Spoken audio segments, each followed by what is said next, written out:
ഇപ്പൊ ശരണ്യ ആനന്ദ് എന്ന് പറയുന്ന പെൺകുട്ടിയുടെ അടുത്ത് പോയിട്ട് എന്തോ ഒരു വിവരവും ബോധവുമില്ലാത്ത ഒരു മരയോളം അവൻ പോയിട്ട് ചോദിക്കുകയാണ്, അഖിൽമാരാർ പറഞ്ഞല്ലോ ബിഗ് ബോസിൽ മത്സരാർത്ഥികളൊക്കെ കിടന്നു കൊടുത്തിട്ടാ പോണെന്ന്. യവനെയൊക്കെ മോന്താണ്ട് അവന്റെ ചെബുക്കലടിച്ച് പറിക്കല്ലേ വേണ്ടത്. അവനെ എന്റെ കൺമുന്നിൽ കണ്ട അവന്റെ ചെബുക്കലടിച്ച് പറിക്കണം എനിക്ക് തോന്നുന്നു. നീ എവിടെ നടാ കഴിവ് പറഞ്ഞാ മോനെ ഇത് കേട്ടത്? അപ്പൊ ഉടനെ അതായത് ഇപ്പൊ ശരണ്യ ഇത് കേട്ടിട്ടില്ല.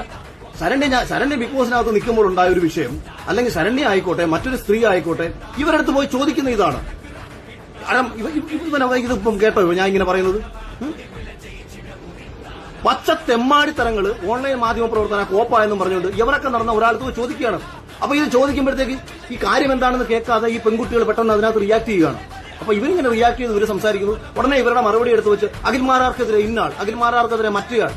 എടാ നീയൊക്കെ നിന്റെയൊക്കെ സ്വഭാവമുള്ളവന്മാർ ചെയ്യുന്ന പണി എന്ന് പറഞ്ഞാൽ സ്വന്തം അമ്മയുടെയും ഭാര്യയുടെയും ബെഡ്റൂമിനകത്ത് ക്യാമറ വെച്ചിട്ട് നീയൊക്കെ റീച്ച് ഉണ്ടാക്കാൻ വേണ്ടിയിട്ട് കാണിക്കുന്ന സ്വഭാവങ്ങളാണ്.